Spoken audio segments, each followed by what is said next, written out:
ओम अज्ञानतिमिरान्धस्य ज्ञानाञ्जनशलाकया चक्षुरुन्मीलितं येन तस्मै श्रीगुरुवे नमः। नमो ओं विष्णुपादाय कृष्णप्रेष्ठाय भूतले श्रीमते भक्तिवेदांत स्वामिनिति नामिने। नमस्ते सारस्वते देवे गौरवाणी प्रचारिणे निर्विशेष शून्यवादी पाश्चात्य देशतारिणे। नमो महावदन्याय कृष्ण प्रेम प्रदायते कृष्णाय कृष्ण चैतन्य नामिने गौरतिशे नमः। हे कृष्णा करुणा सिंधु दीनबंधो जगत्पते गोपेश गोपिका कांत राधा कांत नमस्तुते। तप्त कांचन गौरांगी राधे वृंदावनेश्वरी वृषभानुसुते देवी प्रणमामि हरिप्रिये। वाञ्छाकल्पतरुभ्यश्च कृपा सिन्धुभ्य एव च पतितानां पावनेभ्यो वैष्णवेभ्यो नमो नमः। जय श्री कृष्ण चैतन्य प्रभु नित्यानंद श्री अद्वैत गदाधर श्रीवासादि गौर भक्त वृंद। हरे कृष्णा कृष्णा कृष्णा हरे हरे हरे राम राम राम हरे हरे। मूकं करोति वाचालं पंगुं लंघायते गिरिं यत्कृपातमहं वन्दे श्रीगुरु दीनतारिणं श्रीपरमानंद माधवं श्रीचैतन्यमीश्वरम्। Hare Krishna. So I welcome each one of you to our Ekadasi Katha, and because Janmashtami is coming, we will discuss on pastimes of Lord Krishna. हरे कृष्णा। तो मैं आप सभी का आज की एकादशी कथा में हार्दिक स्वागत करता हूँ, और क्योंकि जन्माष्टमी महामहोत्सव कुछ ही दिन में उसका आगमन है, तो हम उस पे कुछ चर्चा करेंगे। Lord Krishna in many places in scriptures is explained as Aja or Ajanma or unborn. तो श्री कृष्ण भगवान की शास्त्रों में कई जगह इस तरह उनकी व्याख्या की गई है कि उन्हें अज कहा गया है, वो व्यक्ति जो अजन्मा है। But how could the unborn take birth? And if he takes birth, then why he is called unborn? तो किस तरह ऐसे हो सकता है कि जो व्यक्ति अज है, अजन्मा है, वो क्यों इस तरह जन्म लेता है, और अगर जन्म लेता है तो क्यों उसे अजन्मा कहा गया है? Our acharyas explain that Lord doesn't take birth like all of us, how we take birth. हमारे आचार्यगण ये व्याख्या करते हैं कि भगवान का जन्म हमारी तरह साधारण मनुष्यों की तरह, साधारण जीवों की तरह इस तरह उनका जन्म नहीं होता। We all know how we take birth. The doctor comes and lifts the baby and slaps the baby and makes the baby cry. हमने देखा है किस तरह माता के गर्भ से इस तरह जो चिकित्सक हैं, डॉक्टर हैं, वो बच्चे को निकालते हैं और फिर इस तरह उसे थोड़ा सा मारा जाता है ताकि वो रोए और पता चले कि उसका जन्म हुआ है। Now, I will tell you a confession. This is actually a confession from my childhood. So, I was very young, maybe in class 5 or 6 or 7, but I strongly remember about this. तो मैं एक सत्य घटना अपने जीवन की आपके सामने ये रखना चाहूंगा आज, कि मैं शायद उस समय कक्षा 6 या 7 में था जब ये घटना हुई थी। So my father just said to my mother, "Oh, are you not preparing to go to the hospital? There is delivery." This is what my father said. तो इस तरह मेरे पिताजी ने मेरी माता को कहा कि क्या तुम तैयार नहीं हो रही हो, जल्दी हमें हॉस्पिटल जाना है ना, एक डिलीवरी के लिए। For me, what was delivery? I used to always understand delivery means some objects will be delivered, or some parcel will be delivered, or some courier will be delivered. I never could understand what is meaning of delivery. तो मुझे कभी ये समझ नहीं आता था कि delivery अर्थ का शब्द का अर्थ क्या है। डिलीवरी मतलब तो पहुंचाना, ये कुरियर पहुंचाना, ये सामान पहुंचाना, लेकिन बच्चे का जन्म इसे डिलीवरी कहा जाएगा ये मुझे नहीं पता। For the first time, after inquiring, I understood, okay, when the child is born, it is termed as delivery in English. तो उस समय मैंने पूछताछ की तब मुझे पहली बार ये पता चला कि जब बच्चा इस तरह पैदा होता है तो अंग्रेजी में उसे डिलीवरी कहा जाता है. But I was never able to understand why it is called delivery. Who is delivering? What is delivered? मुझे कभी नहीं समझ आता था कि इसे इस तरह पहुंचाना क्यों कहा जाता है डिलीवरी. कौन पहुंच रहा है, कौन किसको क्या पहुंचाने का प्रयास कर रहा है. After coming to Krishna consciousness, I understood that actually Maya is doing the delivery to all of us. Final delivery to the soul, the body. तो भक्ति में आने के बाद मुझे पता चला कि ये डिलीवरी स्वयं माया देवी के द्वारा की जाती है. जब जीव आत्मा को ये शरीर डिलीवर किया जाता है माया देवी के द्वारा. Just like we get some product, the product is in the manufacturing stage, and then the product is nicely saved. The product is nicely manufactured and we get regular updates. So the Jivatma actually is desiring for different types of products. That is the body. तो जिस तरह हम देखते हैं कि कोई भी सामान का जब उत्पादन होता है तो अलग अलग प्रक्रियाएं होती हैं, उसकी मैन्युफैक्चरिंग की जाती है और वो किस तरह कर रहा है इसका सब अपडेट हमें मिलता है. तो उसी तरह जीवात्मा का भी अलग अलग इच्छाएं हैं जिसे वो अपने मन में रखता है और जिसे वो पूर्ति करना चाहता है. So this body is actually the delivery of the material energy to the Jivatma. तो ये जो शरीर है वो भौतिक जो शक्ति है वो डिलीवर करती है एक जीवात्मा को उसकी इच्छाएं पूरी करने के लिए. For those who are ladies, when you see your face, you should think, as an Atma, I actually desired for this type of delivered product in either this life, last life, previous life, in some life.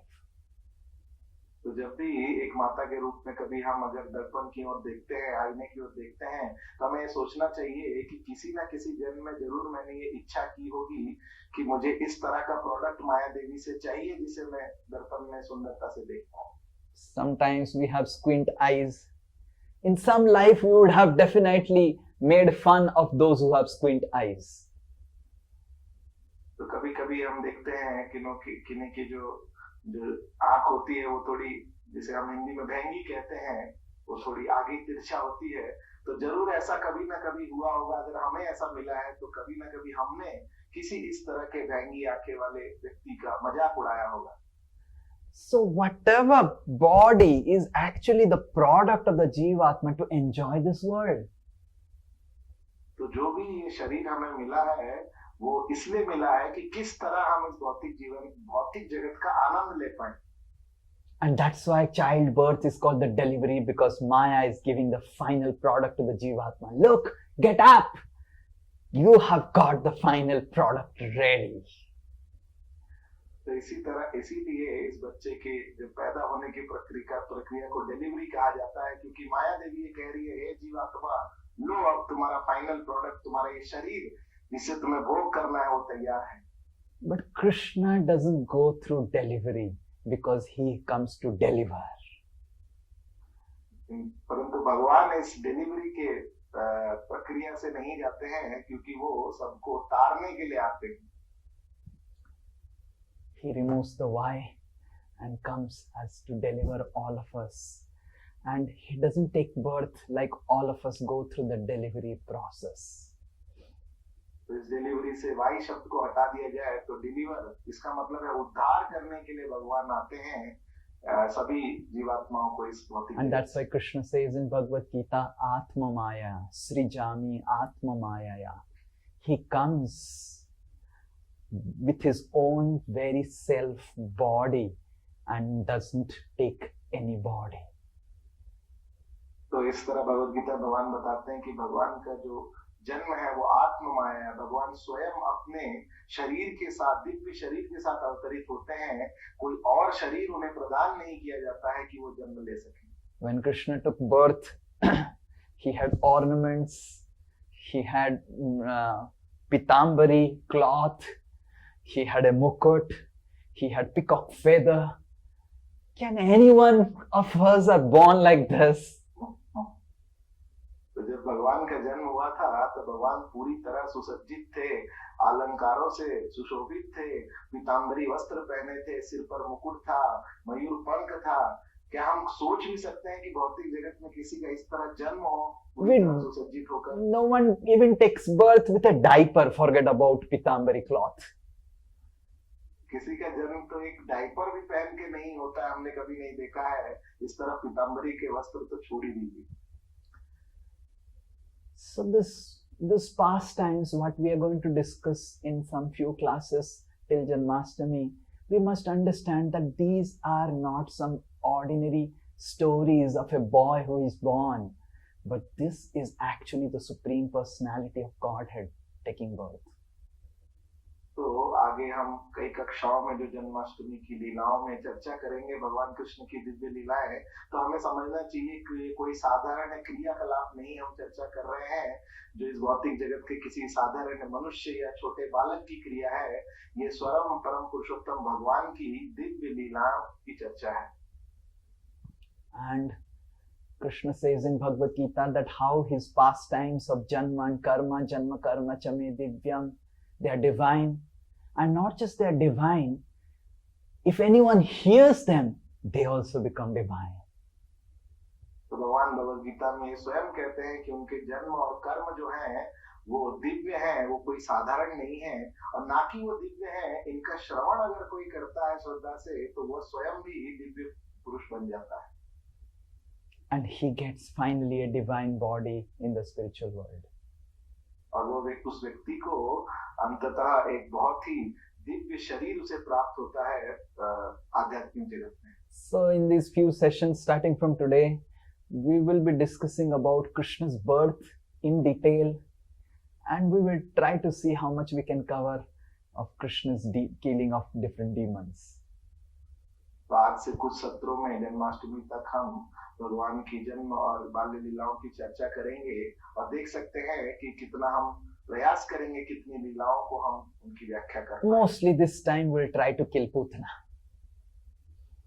इस बार हम कोशिश करेंगे कि पूतना वध तक तो हम जरूर पहुंच जाएं। And if your blessings are there, then we will be able to kill other demons.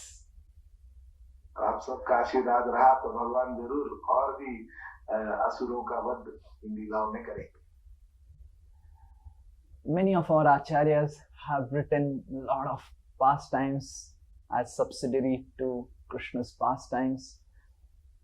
Based on that, we will discuss from how Jiva Goswami explains about Krishna's birth.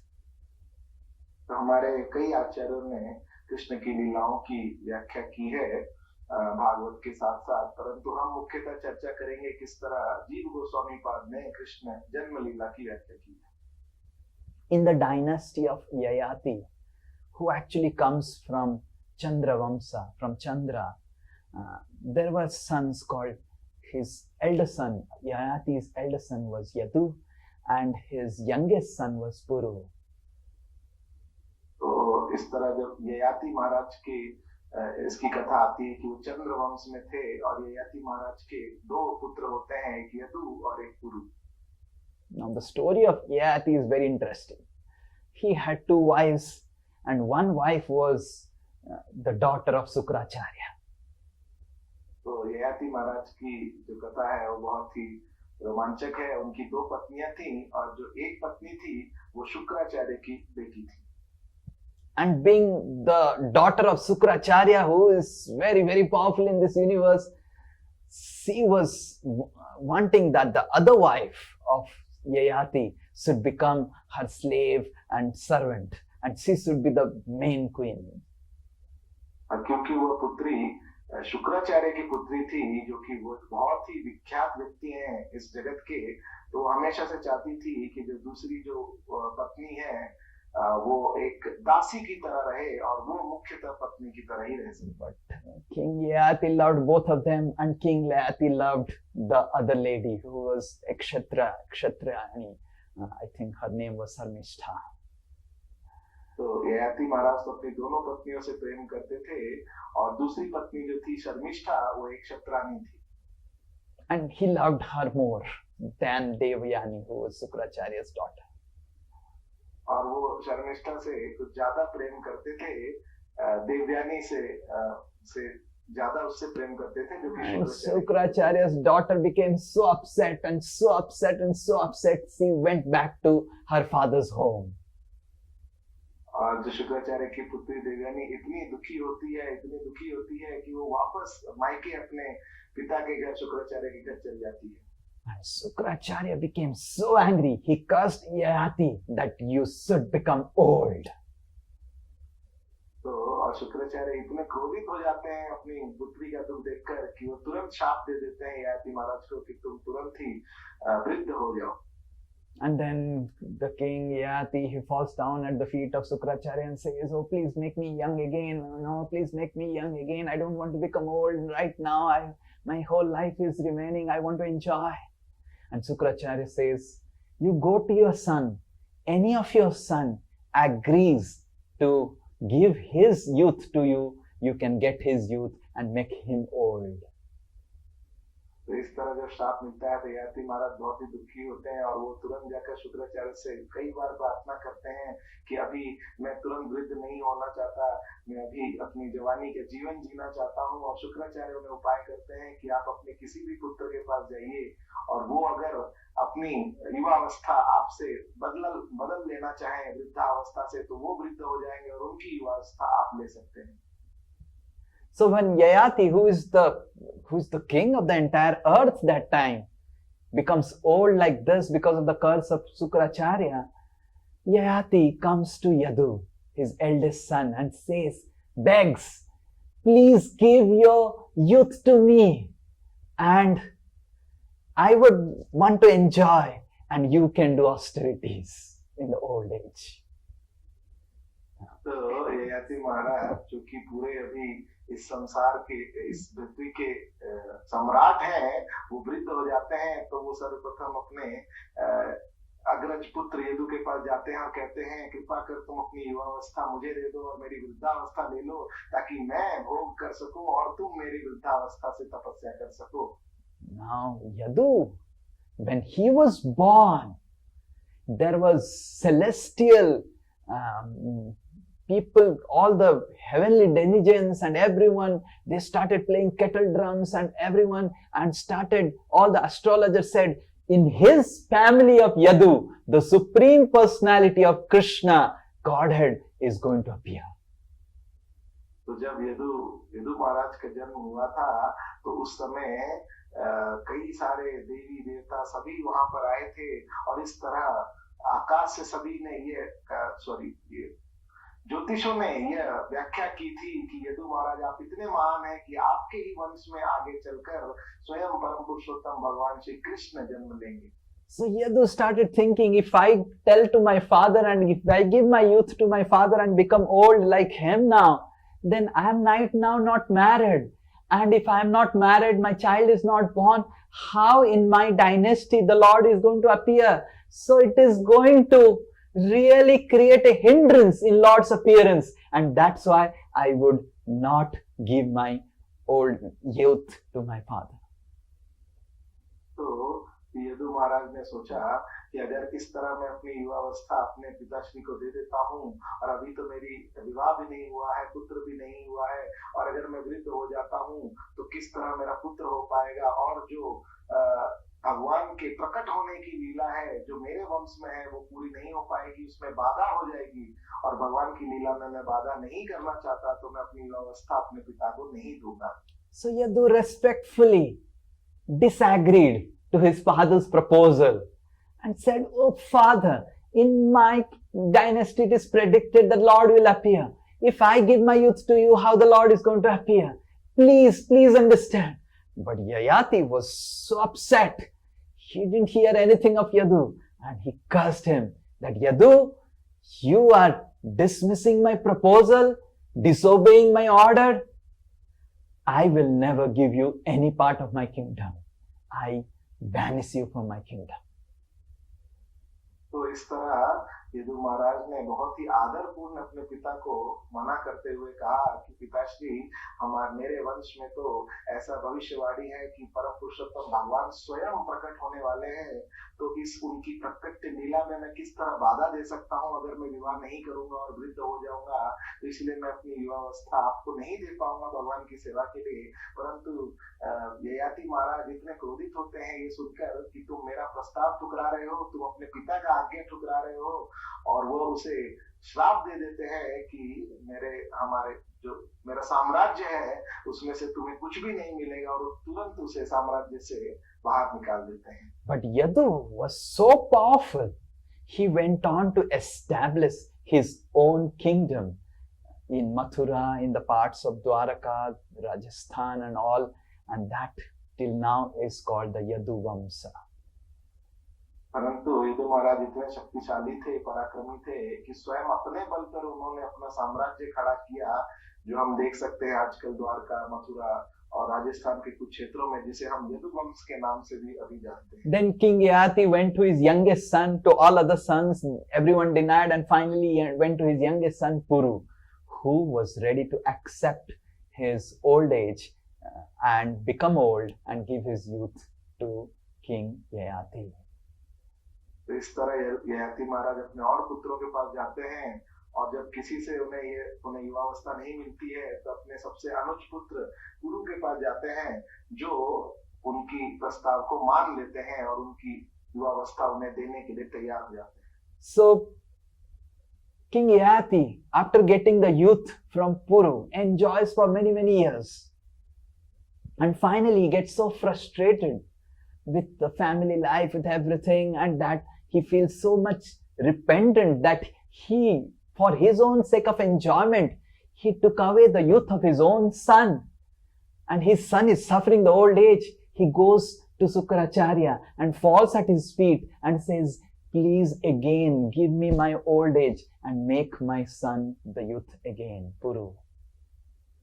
तो इस तरह अपने अनुज पुत्र पुरु से युवावस्था पाकर कई वर्षों तक ययाति महाराज भौतिक गृहस्थ जीवन का आनंद लेते हैं, और इस आनंद लेते लेते वो इतने उब जाते हैं और इतने परेशान हो जाते हैं कि वह इस तरह विलाप करने लगते हैं कि मैं किस तरह कामुक होकर मैंने अपने पुत्र की युवावस्था ले ली खुद भोग करने के लिए, और इस तरह दुख में वो पुनः शुक्राचार्य के पास जाते हैं और कहते हैं, कृपा कर मुझे मेरी वृद्धावस्था वापस करें और मेरे पुत्र को उसकी युवावस्था प्रदान करें। So King Yayati again becomes old, and along with his two wives Sarmishta and Devani, they go to forest to perform penance and spiritual practices, and Puru becomes the next king of the entire earth. तो इस तरह पुनः अपनी वृद्धावस्था पाकर ययाति महाराज अपनी दोनों पत्नियों के साथ वन की ओर गमन करते हैं आध्यात्मिक जीवन का पालन करने के लिए, और पुनः जो पुरु हैं वो युवावस्था प्राप्त कर इस जगत के साम्राज्य के राजा बनते हैं। And from the Puru, in the dynasty of Puru, the Kauravas or the Kuru king comes, and the Kauravas and the Pandavas are born. And from the Yadu, the Yadavas or Krishna is born, and that's why the Pandavas, the Yudhishthir and Krishna, they are in this way connected. तो इस तरह उस पुरु वंश में ही आगे चलकर जो कौरव हैं वो आते हैं, जो पांडव और कौरव हैं, और यदु वंश में ही भगवान आगे चलकर भगवान कृष्ण आते हैं, और इस तरह भगवान कृष्ण का संबंध था, रिश्ता था कुरु वंश के साथ। And because Krishna appears in the Yadu dynasty and respecting the curse of Yayati, Krishna doesn't become in charge of the entire universe, and Yudhishthir and the Kauravas, they are in the samrat of the entire earth that time. क्योंकि भगवान कृष्ण यदु वंश में आते हैं, और ययाति महाराज का जो शाप था उसका सम्मान रखने के लिए भगवान स्वयं सम्राट नहीं बनते हैं इस पूरे धरातल के, बल्कि कुरु वंश में जो पांडव हैं वो साम्राज्य को संभालते हैं सम्राट के रूप में। So we will elaborately describe the Yadu dynasty and how Krishna is born, and then we will discuss about Krishna's birth. So in the dynasty of Yadu, there was a king whose name was Devamidha. तो यदु वंश में एक राजा हुए जिनका नाम देवमीरा था. Devamidha had two wives, one Kshatriya and one Vaishya. देवमीड़ा की दो पत्नियां थी, एक वैश्य थी और एक क्षत्रिय थी. From his Kshatriya wife, one beautiful illustrious son was born. His name was Sura. And from his Vaishya wife, one illustrious personality was born whose name was Parjanya. तो जो उनकी क्षत्रिय पत्नी थी, उनसे एक बहुत ही सुंदर पुत्र उत्पन्न होता है जिसका नाम सूर्य था, और जो उनकी वैश्य पत्नी थी, उनसे एक बहुत ही सुंदर पुत्र उत्पन्न होता है जिसका नाम पर्जन्य था. Sura gives birth to Vasudev and Parjanya gives birth to Nanda. तो सूर्य फिर पुनः जन्म देते हैं वसुदेव को, और पर्जन्य के पुत्र बाद में नंद महाराज होते हैं. So Parjanya, who was Devamidha's son from the Vaishya wife, as his name suggests, was Parjanya, the cloud. तो पर्जन्य जो कि देवमीर के वैश्य पत्नी से पुत्र हुए थे, उनके नाम के अनुसार वो एक बादल के समान थे. Sura, the Kshatriya king of the son of Devamida, he made Parjanya the king and in charge of the entire Braj Mandal. तो सूर्य जो देवमीर के और एक पुत्र थे क्षत्रिय पत्नी से, उन्होंने पर्जन्य को पूरे ब्रज मंडल का राजा बनाया. Parjanya was so generous that clouds who were compared with generosity, they used to feel ashamed seeing the generosity of Parjanya. और पर्जन्य इतने दानवीर थे, इतने दानी थे कि जो बादल हैं जिन्हें हम दाता समझते हैं, दानी का जिसका उदाहरण देते हैं, वो बादल भी पर्जन्य के जो दान करने के स्वभाव के सामने खुद को छोटा समझते थे. Jiva Goswami explains that Parjanya was not an ordinary cloud, he was the cloud of joy. तो जीव गोस्वामी ये व्याख्या करते हैं कि पर्जन्य कोई साधारण मेघ नहीं थे, वो आनंद के मेघ थे. And because he was cloud of joy, he gave birth to 5 joys personified. और क्योंकि वह आनंद के बादल थे, आनंद के मेघ थे, तो उन्होंने जन्म भी 5 आनंद रूपी पुत्रों को दिया. His eldest son, Parjanya's eldest son, his name was Upananda. उनके सबसे अग्रज पुत्र का नाम था उपनंदा. Then next Abhinanda. फिर हुए अभिनंदन. Then Nanda, and then Sananda and Nandana. These were the 5 sons, all in the name of joy, or Nanda, Nandana. नंद, सनंद और नंदना. तो इस तरह सभी का नाम इस तरह नंद हुआ, इसका मतलब जो आनंद प्रदान करते हैं. But then Jiva Goswami explains why their names are all attached to Ananda. What is the joy? What is the speciality of their joy? And why Parjanya is the cloud of the joy? तो जीव गोस्वामी पादी व्याख्या करते हैं कि क्यों इन बच्चों को आनंद के नाम पे इनका इस तरह नामकरण हुआ, ऐसा वो उस आनंद की क्या व्याख्या थी, और क्यों पर्जन्य को आनंद के मेघ के समान तुलना किया गया है.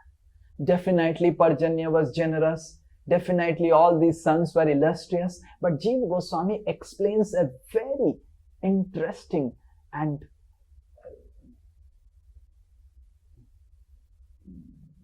filled with lot of wisdom lesson that why these 5 sons were named with Nanda or Ananda. तो हम ये जानते हैं कि पर्जन्य जो थे बहुत ही दानी थे, और उनके पुत्र भी बहुत ही अच्छे थे, गुणवान थे. परंतु जीव गोस्वामी पाद एक बहुत ही विशेष व्याख्या करते हुए बताते हैं कि क्यों जो है इनका नाम इस तरह आनंद रूपी पड़ा सभी का. He explains that when the right time came, Parjanya felt that I have done enough of my duty as a king of this Braja, and my sons have all grown up, and it's high time that I should focus on my spiritual upliftment. I must do austerities and sacrifices. तो जीव गोस्वामी पादी व्याख्या करते हैं कि कई साल ब्रजमंडल को राज्य कर कर परिजन ने ऐसा सोचा कि अब वो समय आ चुका है कि मैं अपने इस राजा की जो जितने भी जिम्मेदारियां हैं वो अपने पुत्रों को दूं और मैं पूरी तरह अपना ध्यान जो है वो तपस्या में लगाऊं, आध्यात्मिक प्रयासों में लगाऊं. In this world, none of us today think about, even in our wildest dream, that I have to at one time retire. तो आजकल के जगत में देखते हैं कि इतने वृद्ध होने के बाद भी कभी लोग सपने में भी इस तरह नहीं सोचते हैं कि अब समय आ चुका है कि मुझे इस तरह का भौतिक जीवन अब त्याग करना चाहिए. In one of the company, they call me for their retirement seminars. For those employees who are retiring, they call me for a seminar. तो कुछ कंपनी में मुझे इस तरह न्योता मिला था प्रवचन करने का, जहाँ पे जो सभी जो वहाँ के लोग हैं, एम्प्लॉय हैं जो रिटायर होने वाले हैं, उनको सेमिनार देने के लिए. And in a 3-day workshop of the seminar, just 1 hour they call me, 1.5 hour they call me for spiritual practices that could be done post retirement.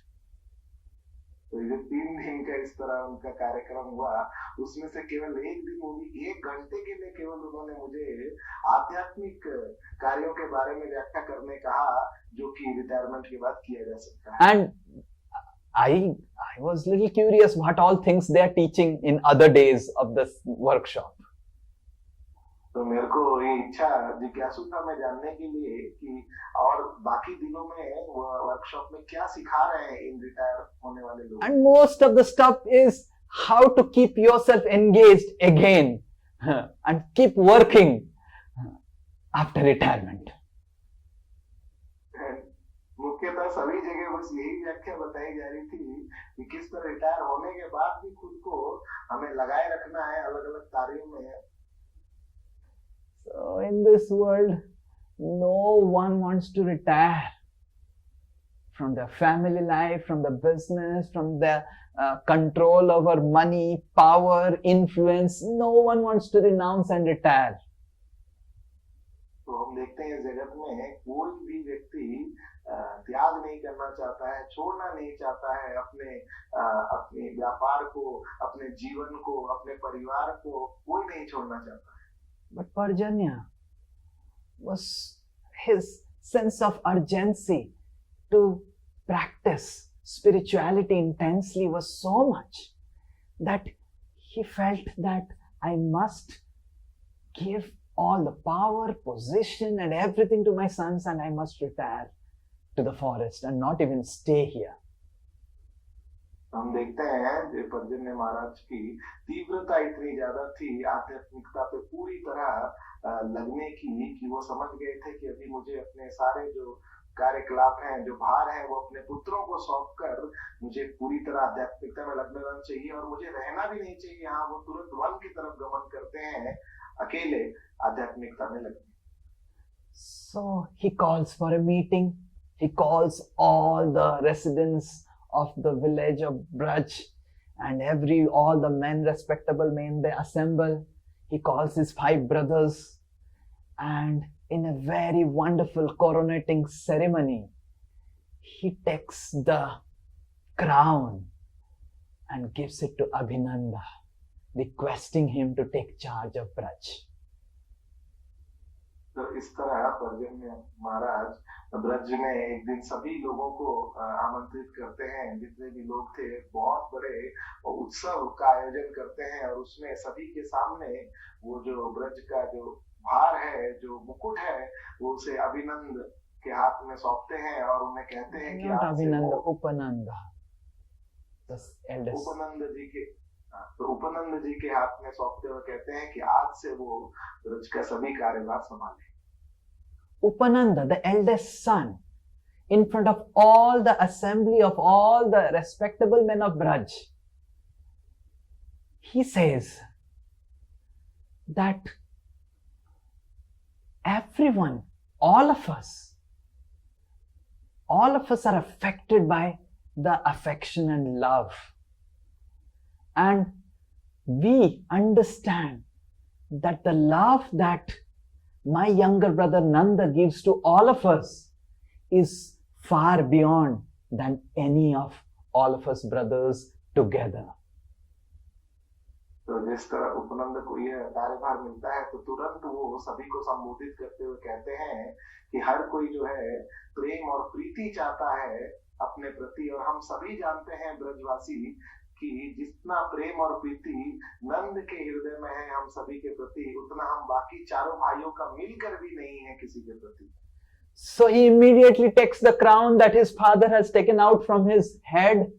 He goes and takes the auspicious tilak meant for coronating the king. He puts the tilak on Nanda's, his younger brother's forehead, and puts the crown on Nanda and declares that from today Nanda will be the king and I, his elder brother, will be his assistant. तो जैसे ही उनका राज्याभिषेक होने वाला था राजमुकुट से, तुरंत वो स्वयं राजमुकुट को लेकर जाते हैं उपनंद, और राज तिलक करते हुए, जो कि उनके लिए था, अपने छोटे भाई नंद का राज मुकुट से अभिषेक करते हुए और तिलक करते हुए कहते हैं कि आज से यही ब्रज के मुखिया रहेंगे और मैं इनके असिस्टेंट के रूप में मैं कार्यभार संभालूंगा. Upananda, glorifying the qualities of Nanda, he says that in this world, anyone who gets little good qualities becomes so proud. Even if he has little qualities, becomes so proud that he desires respect from others. नंद महाराज का गुणगान करते हुए कहते हैं कि हम इस जगत में देखते हैं कि किसी का भी अगर थोड़ा सा भी कुछ अच्छा गुण होता है तो वो इतना ज्यादा गर्वान्वित हो जाता है, अहंकारी हो जाता है कि सभी से चाहता है कि वो उसका आदर करें. But we are so fortunate to have Nanda with us, who is an ocean of good qualities, but his only desire in the heart is to give respect to others. और हम इतने भाग्यवान हैं कि हमारे समक्ष नंद महाराज जैसे राजा है जो कि गुणों के सागर हैं, परंतु उनको केवल आनंद मिलता है दूसरों को सम्मान प्रदान करके. Lord Sri Chaitanya Mahaprabhu has said that if we want Krishna to take birth in our heart, then we have to have this quality. Trinada Peshuni Chena Taroriva Sahishnuna Amanina Madendena. By giving respect to others and expecting no respect in return. Shri Chaitanya Mahaprabhu कहते हैं कि अगर हम भी चाहते हैं कि हमारे हृदय में श्री कृष्ण का जन्म हो तो हमें ये श्लोक याद करना चाहिए, और मुख्यतः वो कहते हैं कि किस तरह एक भक्त को सभी को पूरी तरह सम्मान प्रदान करना चाहिए और अपने लिए कोई भी सम्मान की इच्छा नहीं रखनी चाहिए. Nanda Maharaj, Upananda said, is the personification of this quality of giving respect to others and desiring no respect for oneself, though he is the ocean of all wonderful qualities. Upanand महाराज कहते हैं कि नंद महाराज स्वयं मूर्तिमान स्वरूप है इस गुण के कि वो सभी को पूरी तरह से सम्मान प्रदान करना चाहते हैं, परंतु अपने लिए किसी भी सम्मान की वो आकांक्षा नहीं रखते हैं, अपितु हम सभी जानते हैं कि वो सभी गुणों के सागर हैं. Nanda Maharaj folds his hand and respectfully agrees to the instruction of his elder brother Upananda to become king on his behalf. तो इस तरह नम्रता से हाथ जोड़ते हुए अपने अग्रज भाई का आदेश मानते हुए उस रूप में नंद महाराज सभी के सामने ये स्वीकार करते हैं कि वो ब्रज के राजा बनेंगे. Nanda Maharaj always considered himself as the king acting on behalf of his elder brother Upananda. नंद महाराज स्वयं को हमेशा इस तरह समझते थे कि वो अपने अग्रज भाई उपनंद के उनके समक्ष उनके लिए जो है कार्यभार संभाल रहे हैं, राजा का कार्यभार. In any of the major decisions, Nanda would always seek advice of Upananda, and based on what Upananda would say, Nanda would simply follow his as it is. और किसी भी मेन डिसीजन में वो हमेशा उपनंद महाराज की जो विचारधारा है उसे पूछते थे, और जो भी उनकी इच्छा रहती थी, उनका पक्ष रहता था, उसी को वह उसी तरह पालन करवाते थे. And Upananda would always consider himself as a menial servant of the king Nanda, his younger brother. और उपनंद महाराज स्वयं अपने आप को एक नम्र सेवक के रूप में ही मानते थे नंद महाराज के. And Jiva Goswami explains this feeling of non-envious behavior among these 5 brothers was the source of all joy in Vrindavan. तो जीव गोस्वामी पाद कहते हैं कि इस तरह की अद्वेषीय भावना जो इन 5 भाइयों के बीच में थी, यही कारण था पूरे वृंदावन में असीमित आनंद का. As devotees, this is such a important lesson that Jiva Goswami is giving to all of us. तो भक्तों के रूप में ये इतना मुख्य शिक्षा जो है जो जीव गोस्वामी पाद हम सभी को सिखा रहे हैं. More and more we live together with the feeling of non-enviousness. More and more we will be able to experience Krishna within the association of devotees. तो जितना ज्यादा हम प्रयास करेंगे भक्तों के संग में रहने का बिना किसी द्वेष की भावना के, अद्वेषी भाव से, उतना ज्यादा हम उस भक्तों के संग में स्वयं कृष्ण का देख पाएंगे. I am a senior devotee and I have come 5 years before you in Krishna consciousness and you are just coming right now, so you must respect me. तो मैं एक वरिष्ठ भक्त हूँ, मैं इस भक्त से 5 साल पहले भक्ति में जुड़ा हूँ और ये तो अभी नया ही आया है, तो तुम्हें इसे मुझे ज्यादा सम्मान करना चाहिए. I am an initiated devotee and you have not got initiated. I need respect.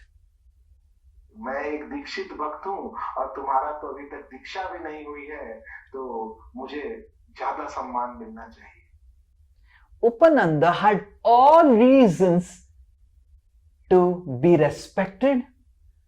He had all reasons to become the king and enjoy the position of the king of Braj. Upanand महाराज में भी कोई कमी नहीं थी. हर तरह से वह भी पात्रता थी उनकी कि वह भी ब्रज के राजा बन पाए और वो बन सकते थे ब्रज के राजा. But he knew that Krishna is going to appear in the family of my younger brother Nanda and I want to make Nanda as the king. तो वो जानते थे कि स्वयं भगवान कृष्ण का जन्म होने वाला है मेरे भाई नंद के परिवार में, और मैं चाहता हूँ इसलिए कि वही ही ब्रज के राजा बने. So this feeling of non-enviousness, this feeling of togetherness, this feeling of that no one is elder or younger or no one is superior or inferior, all of us have only one identity, that is we are all servants of Krishna. तो इस तरह का अद्वेषी अगर भाव रखते हैं, द्वेषहीन भाव हम रखते हैं कि कोई छोटा कोई बड़ा नहीं है, हमारी केवल एकमात्र पहचान है कि हम भगवान श्री कृष्ण के नित्य दास हैं. Whether we are guru, whether we are disciple, whether we are monitors, whether we are mentors, whether we are counselors or caretakers, or whether we are temple president, GVCs, all of us, our eternal identity is just we are servants of Krishna. तो चाहे हम किसी के गुरु हों, हम स्वयं शिष्य हों, कोई प्रचारक हों, मंदिर के अध्यक्ष हों, जीबीसी हों, सन्यासी हों, केवल अगर हम ये याद रखें कि मेरा एकमात्र मेरी पहचान ये है कि मैं कृष्ण का दास हूं. My actual identity is servant of Krishna and currently my role is guru of someone. तो मेरा जो मुख्य मेरी पहचान है वो एकमात्र है कि मैं भगवान श्री कृष्ण का दास हूँ, परंतु मुझे अभी ये जिम्मेदारी मिली है कि मैं गुरु के रूप में मैं ये कार्य कर सकूं. Tomorrow my role may change and I may become the sweeper in Krishna's temple, but my identity will still remain as a servant. तो कल मेरी सेवा बदल सकती है, मेरी पहचान बदल सकती है भगवान की सेवा में, कि मुझे एक झाड़ूदार बन के रहना पड़े, परंतु जो मेरा नित्य पहचान है कि मैं कृष्ण का सेवक हूँ, वो तो वही रहेगी। And day after tomorrow again, my role may change and I may again become a big sannyasi or a GVC or giving diksha, but I will still remain the same identity as servant of Krishna. और परसों पुनः ऐसा हो सकता है कि मेरी सेवा बदल जाए और मुझे ये कार्यभार मिले कि मैं एक सन्यासी बनूं या किन्हीं का गुरु बनूं, दीक्षा दूं, परंतु मेरी जो नित्य पहचान है वो तो वही रहेगी कि मैं कृष्ण का एक दास हूं। But we give so much of importance to these roles and give so less importance to our actual identity as a servant.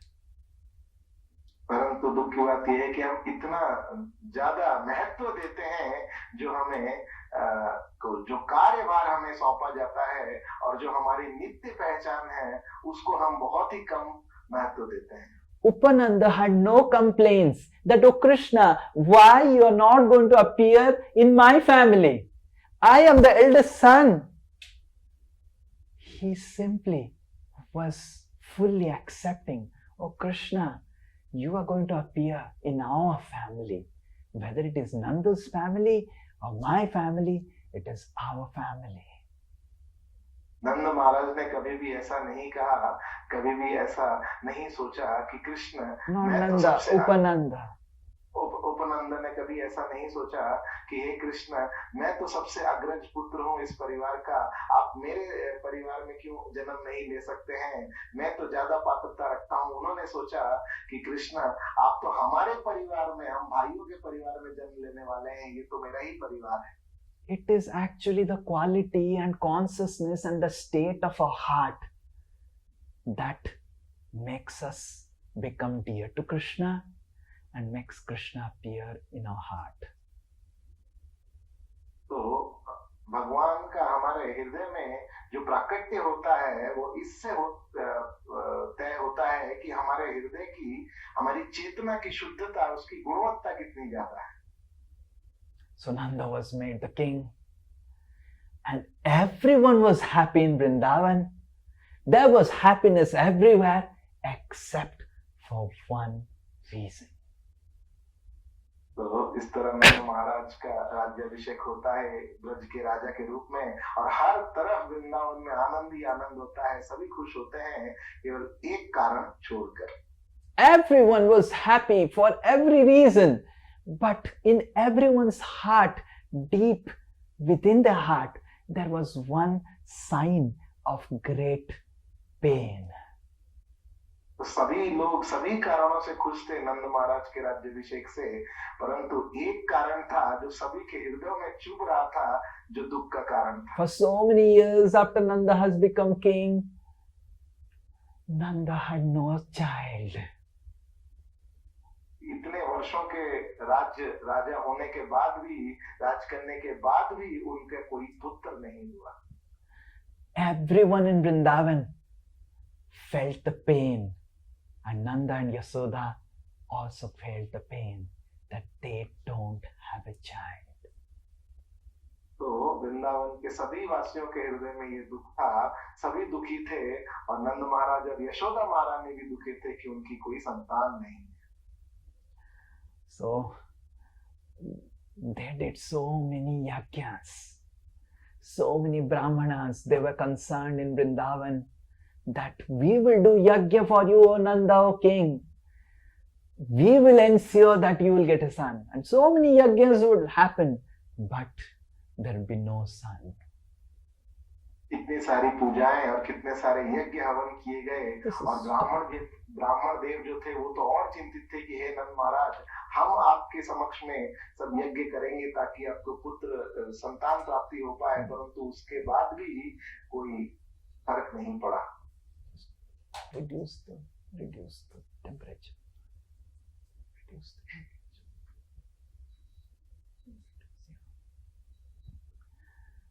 So when I was इतना सारा यज्ञ करने के बाद भी ब्राह्मणों के द्वारा पुत्र उत्पत्ति नहीं हुई। Yashoda one day was feeling great eagerness, longing for a son, and came and started crying in front of Nanda, her husband, and said, "We have done everything. We have done so many of yajna, so many of pious activities. Why? Why we are not having a son?" तो एक दिन माता यशोदा काफी दुखी थी और बहुत तीव्र इच्छा थी उनको संतान प्राप्ति की, और इस इच्छा को लेकर वो महाराज नंद के पास आती है और कहती है कि हम सबने तो सभी प्रयास कर चुके हैं, इतने पूजा यज्ञ भी कर चुके हैं, परंतु इसके बाद भी हमें संतान प्राप्ति क्यों नहीं हो रही है? Nanda said a very interesting thing. He said, "Oh Yashoda, time and again in my dreams and in your dream, the most beautiful form of Narayan in its most sweetest form is again and again coming, and in my heart to heart I desire that Lord Narayan in his most sweetest form should come as my son."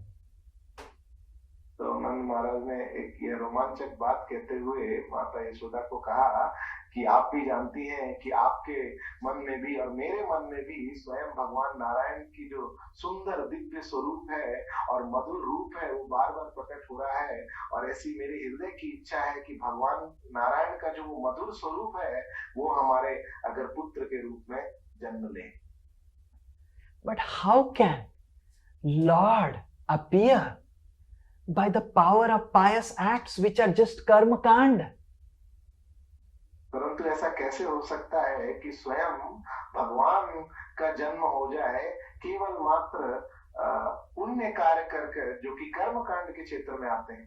When I am taking sankalpa, when the brahmanas were asking me to take sankalpa for a son, when I close my hand and take the sankalpa, I desire that, "Oh Lord, you come and I want to serve you as my son." And how come these karmakanda sacrifices and these pious acts bear the fruit of getting service to Krishna? तो महाराज नंद ने कहा कि जब मैं उस यज्ञ में संकल्प ले रहा था ब्राह्मणों के समक्ष, तो मैं हृदय में ही ये प्रार्थना करता था कि हे भगवान, आप स्वयं जन्म लें ताकि हम आपकी सेवा कर सकें। परंतु ऐसा कैसे हो सकता है कि इस तरह कर्म कांड के यज्ञ कर या कुछ दान पुण्य कर्म कर उस पुण्य का फल ऐसा हो कि स्वयं हमें भगवान नारायण की सेवा प्राप्त हो जाए? We cannot receive service to Krishna by doing any of the pious activities, Yashoda. तो कितना है यशोदा, कितने भी पुण्य कार्य अगर हम कर लें, परंतु उससे भी हम भगवान कृष्ण की सेवा को प्राप्त नहीं कर सकते हैं। The only possibility of getting service of Krishna as our son and for to serve Krishna as our son, the only way is to do some bhakti. तो एकमात्र तरीका है कि स्वयं हम भगवान कृष्ण की सेवा प्राप्त कर सकें अपने पुत्र के रूप में, वो है भक्ति में लगकर। Then Yashoda was very enlightened and she was very excited what we should do in bhakti to Krishna. तो ये सुनकर माता यशोदा बहुत ही प्रसन्न होती है, प्रफुल्लित होती है और तुरंत प्रश्न पूछती हैं कि हमें कृष्ण के लिए क्या करना चाहिए जो भक्ति में। With all the consultations and everything, with all the brahmanas, they decide to do a fasting on the Dwadasi day. तो सभी ब्राह्मणों से इस तरह सलाह परामर्श करके कि किस तरह भक्ति में सेवा की जा सके, तो वह निष्कर्ष में आते हैं कि उन्हें द्वादशी के दिन जो है वह व्रत करना है। Today is Ekadasi. I was thinking, why fasting on Dwadasi is very important. I remember sometimes when the Ekadasi, you break the Ekadasi by mistake, then you are asked to fast again on Dwadasi. तो मैं इस तरह सोच रहा था कि एकादशी व्रत तो मुझे पता है, परंतु इस तरह द्वादशी की व्रत का यहाँ पे क्या महत्व बताया गया है। और हम ऐसा सुनते हैं कि कभी गलती से अगर किसी का एकादशी व्रत भंग हो जाता है तो उसे द्वादशी के दिन भी पुनः व्रत करने को कहा जाता है। Now Ekadasi taking the vrat and then after Ekadasi doing the Dwadasi vrat. So Dwadasi Brat is like really, really intense Brat because you have already done Brat and then the next Brat. तो एकादशी में वैसे ही हम व्रत करते हैं, थोड़ा कष्ट होता है, तपस्या होती है, और उसके बाद अगर द्वादशी के दिन भी व्रत करना पड़े तो वो सच में थोड़ी कठोर तपस्या हो जाती है. So for 1 year, Yasoda and Nanda together they did the Dwadasi Brat, not eating chips and all those that were available in ISKCON, but complete without any water, without any food. तो इस तरह 1 साल तक निरंतर रूप से द्वादशी का व्रत नंद महाराज और माता यशोदा ने पालन किया, और इस तरह कुछ खाकर नहीं जैसे हम लोग खा लेते हैं एकादशी का, पूरी तरह निर्जल व्रत पालन किया.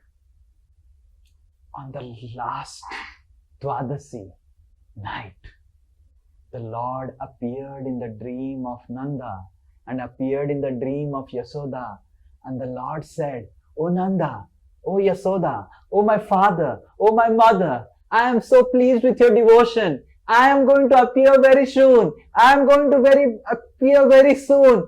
And that calling was so much, so great that Nanda got up, Yasoda got up, and both of them embraced each other in happiness that the Lord is going to appear very soon. इस तरह जब उन्होंने 1 साल पालन करते हुए जो अंतिम द्वादशी पालन की, तो भगवान एक साथ महाराज नंद और माता यशोदा के स्वप्न में आते हैं, और इस तरह आनंदित होकर भगवान कहते हैं कि हे माता, हे पिता, मैं इतना आनंदित हुआ आपकी भक्तिमय सेवा से कि मैं बहुत ही जल्द आपके घर पे जन्म लेने वाला हूँ. और इस तरह जोर जोर से जब भगवान ये हुंकार करते हैं तो सुनकर नंद महाराज उठ जाते हैं, माता यशोदा भी उठ जाती है, वो आनंद से एक दूसरे को आलिंगन करते हैं कि भगवान प्रकट होंगे. Nothing happens. Again they started waiting. परंतु कुछ होता नहीं है इसके बाद, और पुनः वो फिर से वो प्रतीक्षा करने लगते. Yasoda was showing no symptoms of pregnancy. और माता यशोदा में गर्भवती होने का कोई चिन्ह दिखाई ही नहीं. And all the Brajavasis were becoming more and more intense. Now we have done bhakti also. What more we have to do for Krishna to appear? और सभी ब्रजवासी भी बहुत व्याकुल हो जाते हैं कि अब तो भक्ति में सेवा भी की जा चुकी है भगवान की, और क्या हमें करना होगा कि भगवान प्रकट हो.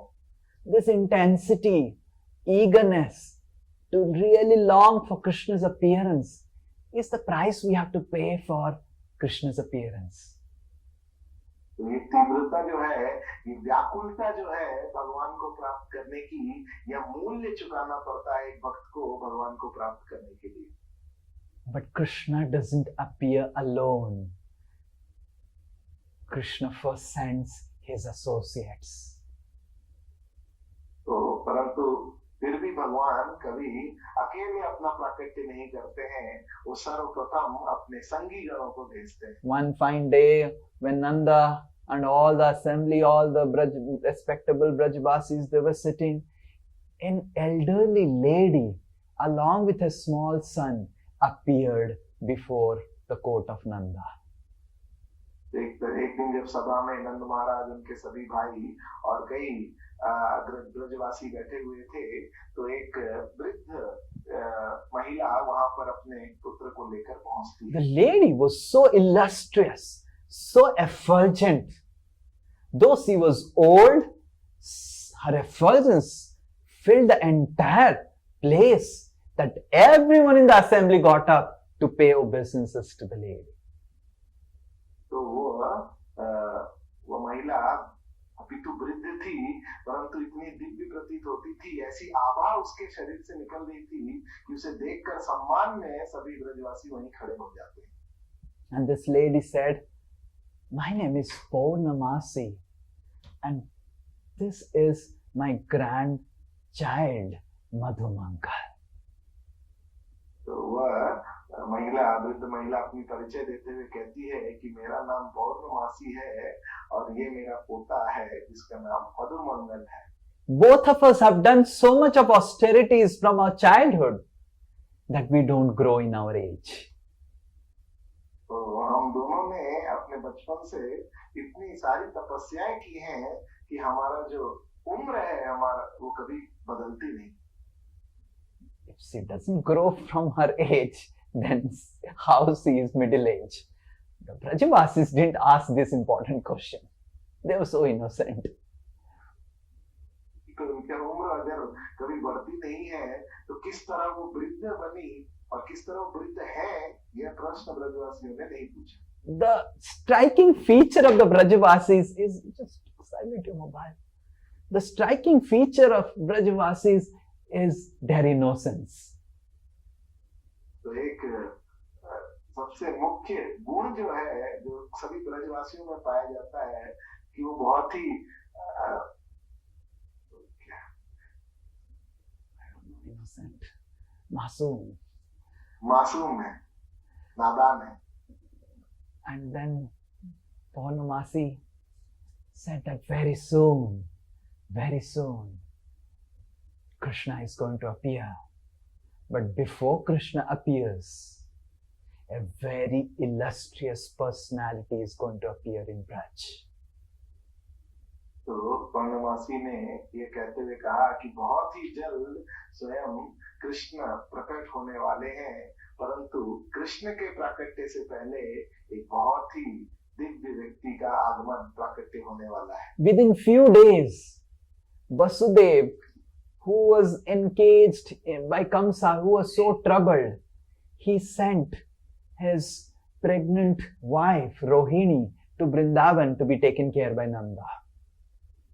तो कुछ ही दिनों में देखते हैं कि वसुदेव, जिनको कंस ने कारागार में डाल दिया था अपनी पत्नी देवकी के साथ, वो अपनी दूसरी पत्नी रोहिणी को यहाँ ब्रज में भेजते हैं।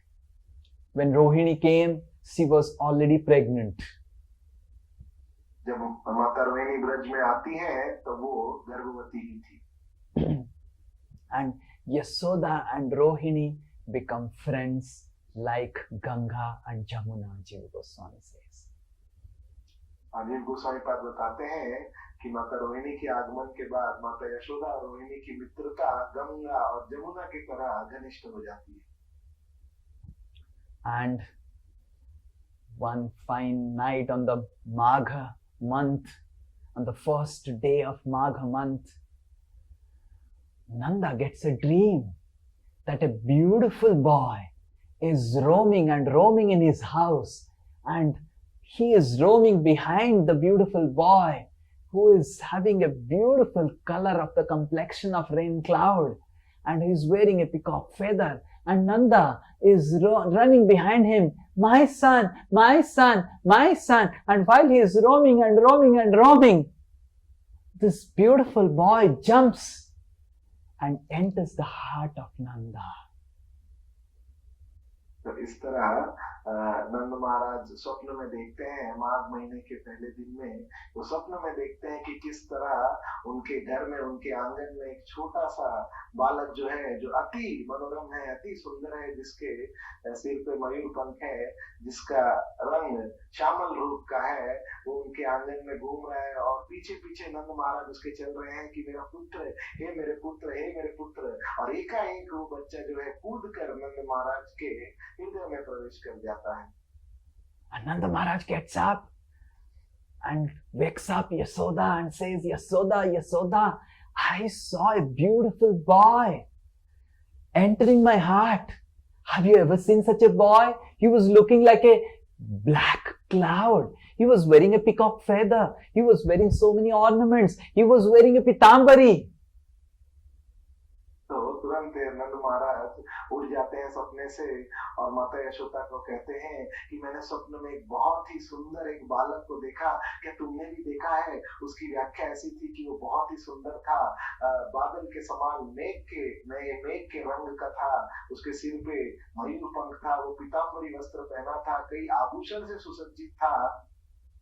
And Yasoda says, I also saw the same boy and you running after the boy and running. And I also saw the same dream what you were telling. I saw the boy entering your heart.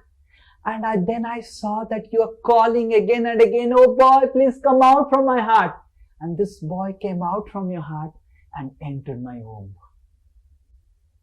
तो माता यशोदा ने उनकी बात सुनते हुए कहा कि मैंने भी उसी बालक के दर्शन किए जो आपने देखा है, उसी रंग का था, और मैं देख रही थी किस तरह आप उसके पीछे पीछे जा रहे हैं और किस तरह वो आपके हृदय में प्रवेश कर गया है, और आप बार बार विनती कर रहे हैं उस बालक से कि आपके हृदय से बाहर आए, और आपकी इस तरह की विनती सुनकर एकाएक वो आपके हृदय से प्रकट होकर मेरे गर्भ में प्रवेश कर जाता है। And as soon as Yasoda said this and looked, and Nanda looked, the entire womb of Yashoda was effulgent, like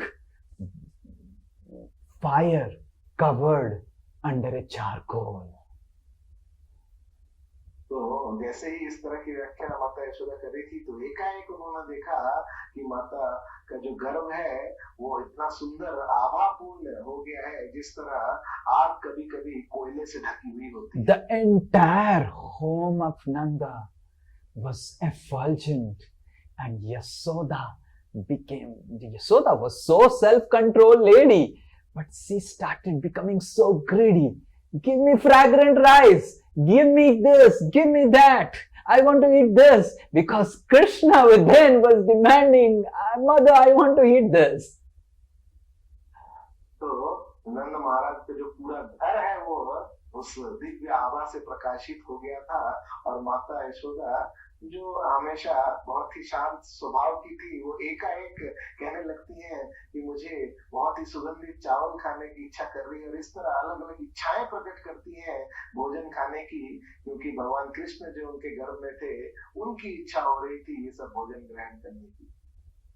And then now Rohini and Yasoda both are pregnant, and when 8 months happened of Rohini's pregnancy, Paurnamashi Yogamaya destroyed the pregnancy of Devaki and made it a miscarriage, and Rohini gave birth to a beautiful son. The son was so beautiful.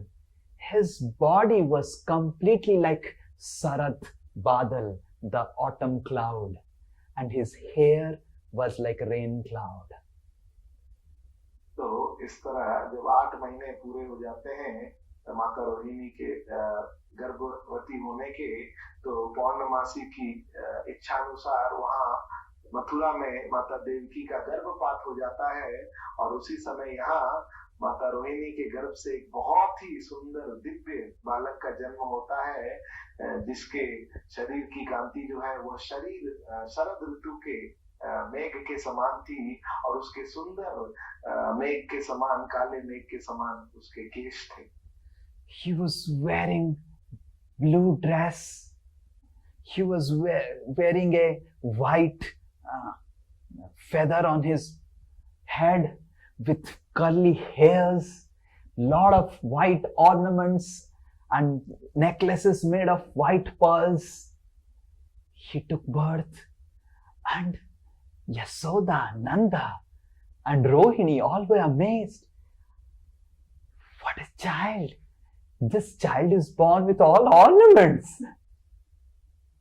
तो जब वो बालक पैदा होता है तो सुंदर नीले वस्त्र उसने पहने थे, और अलग अलग आभूषणों से वो सुसज्जित था। सुंदर सफेद रंग का पंख भी उसके सिर पे लगा था, सुंदर केश थे उसके, लंबे लंबे काले घने केश। और यह देखकर माता यशोदा और रोहिणी अचंभित हो जाते हैं कि किस तरह ये छोटा बालक पूरी तरह सुसज्जित होकर उसने जन्म लिया है। Vasudev sends secretly some astrologers and brahmanas to do the name giving ceremony, and all the brahmanas name him Ram or Balaram, the one who gives pleasure to everyone. तो वसुदेव जी गुह्य रूप से कुछ ज्योतिष गण भेजते हैं, ब्राह्मण भेजते हैं जो नामकरण की प्रक्रिया कर सके इस बालक के लिए, और ये सभी ज्योतिष गण मिलकर इस दिव्य बालक का नाम राम या बलराम रखते हैं, जो जिसका अर्थ है जो सभी को आनंद प्रदान करता है। All the brahmanas, they say that this illustrious son of Rohini and Vasudev will give all pleasure to everyone in this universe. He will connect these two families, the family of Braj, Nanda, and the family of Vasudev. And that's why his name also will be Sankarshan. And because he will have unlimited strength, he will also be known as Balaram. तो सभी ब्राह्मण जन ये भविष्यवाणी करते हुए कहते हैं कि ये जो आपका दिव्य पुत्र हुआ है, ये सभी को, पूरे ब्रज को, पूरे ब्रह्मांड को आनंद प्रदान करेगा।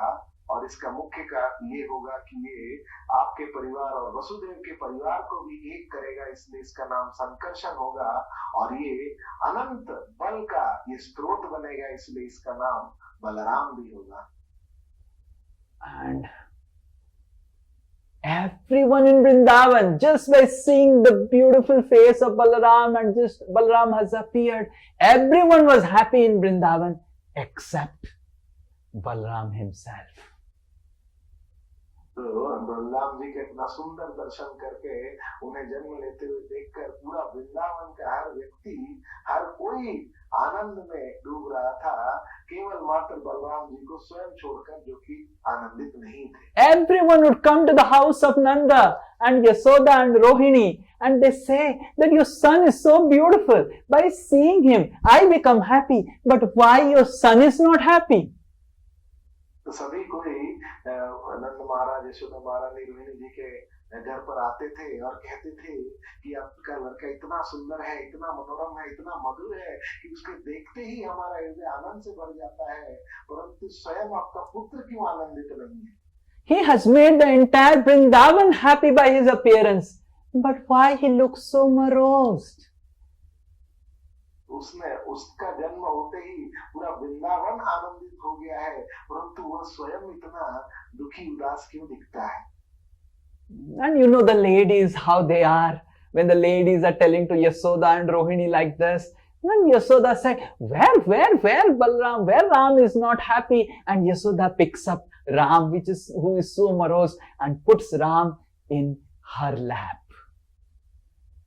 हम जानते हैं किस तरह माताएं होती हैं, इस तरह कोई बोलता है तो क्या करती है, तुरंत कहती है, कहाँ हमारा पुत्र, कहाँ उदास है, वो तो बिल्कुल ठीक है। और ऐसे कहते हुए वो बलराम जी को तुरंत अपनी गोद में स्वयं उठा देती है। As soon as Balaram ji touches the womb of Yasoda where Krishna is residing, immediately he becomes happy and starts smiling. तो जैसे ही बलराम जी माता के गोद में आते हैं, यशोदा माता के, और स्पर्श होता है उनका गर्भ उनके शरीर में, जहाँ पे कृष्ण स्वयं निवास कर रहे हैं, तो तुरंत बलराम जी अनंत रूप से आनंदित हो जाते हैं। And Yasoda says, just see, my son Balaram is happy. तुरंत माता यशोदा कहती, देखो हमारा पुत्र, मेरा पुत्र बलराम कितना आनंदित है, कितना खुश है। And then the ladies go away. And again Yasoda leaves Balaram and puts him down or puts him to Rohini. And again Balaram ji is morose and sad. तो जब सभी माताएं चल जाती हैं तो पुनः माता यशोदा उन्हें अपने गोद से उतारती है, बलराम जी को, रोहिणी जी को देती है, और जैसे ही वो गोद से उतरते हैं पुनः वो दुखी और उदास हो जाते हैं। Jiva Goswami explains that Lord Balaram is Adi Guru. He is teaching us that our only happiness is only when we are in touch with Krishna. तो जीव गोस्वामी पादी व्याख्या करते हैं, शिक्षा देते हैं कि बलराम जी आदि गुरु हैं और स्वयं ये शिक्षा दे रहे हैं कि हमारा केवल आनंद तभी है जब हम भगवान के संपर्क में, संस्पर्श में हैं। So long the living entity is ready to become a cooperator, become a assistant to Krishna's enjoyment, he will be happy. तो वो कहते हैं कि जब तक एक जीव की यह इच्छा होती है कि किस तरह मैं भगवान की सहायता कर सकता हूँ, भगवान की सेवा में सहायक बन सकता हूँ, तब तक वो उसका जीवन आनंद से भरा होता है। And so long the living entity wants to enjoy himself, he will be morose. और जब तक एक भौतिक जीव, जो जीव है, वह स्वयं आनंदित रहना चाहता है, स्वयं भोग करना चाहता है, तब तक वो दुखी उदास रहता है। This is the sum and substance and essence of all the instructions of all the spiritual masters. तो ये ज्ञान जो है, यह आदेश जो है, ये जो शिक्षा है, वह मतलब क्या है, सभी सार है, सारांश है जितने भी हमारे आध्यात्मिक गुरु आचार्य गण हैं उनकी शिक्षाओं का। Everyone, all our acharyas, all the spiritual masters, the essence of their teaching is, please always remember Krishna, never forget Krishna, always be in service of Krishna. तो हमारे जितने आचार्य गण हैं, जितने गुरुवर हैं, सबकी जितनी शिक्षाएं हैं, उनके निर्देश हैं, सबका मूल सार यही है कि किस तरह हमेशा भगवान का स्मरण किया जा सके, कभी भगवान का विस्मरण ना किया जाए, और किस तरह हमेशा भगवान की सेवा के संस्पर्श में रहा जाए। Balaram, who is the source of all happiness, as Adi Guru is wanting to teach us that his source of happiness is in service of Krishna. Balram ji जो स्वयं परम आनंद के सबसे परम स्रोत हैं, वो स्वयं ये शिक्षा दे रहे हैं कि वो जो खुद आनंद के स्रोत हैं, उनके आनंद के स्रोत हैं कि वह किस तरह भगवान की सेवा में, भगवान के संस्पर्श में रहे। And because Krishna doesn't want to keep Balaram morose for a long time, in next 8 days he going to appear, which we are going to hear the next class. और क्योंकि भगवान कृष्ण बलराम जी को ज्यादा दिन उदास नहीं देख सकते हैं, तो तुरंत 8 दिनों के बाद ही भगवान का स्वयं प्राकट्य होता है। Some say it is 15 days, some say it is 8 days, whatever days, in just some days Krishna is going to appear and we will hear the entire story next class. Hare Krishna. कुछ लोग कहते हैं कि भगवान का प्राकट्य बलराम जी के प्राकट्य के 15 दिन बाद हुआ था, कुछ कहते हैं 8 दिन बाद हुआ था, पर जब भी हुआ था कुछ दिनों बाद, उस लीला को हम विस्तार में व्याख्या करेंगे अगली एकादशी कथा में। श्री जन्माष्टमी महामहोत्सव की जय, श्री कृष्ण भगवान की जय, श्रील प्रभुपाद की जय, नंद यशोदा की जय, उपनंद की जय, देव मीढ़ा पर्जन्य की जय, श्री बलराम जी की जय, श्रील प्रभुपाद की जय, समवेत गौर भक्त वृंद की जय, निताय गौर प्रेमानंदे, वांछा कल्पतरु वैश्य कृपा सिंधु च पतितानां पावनेभ्यो वैष्णवेभ्यो नमः, अनंत कोटि वैष्णव वृंद की जय।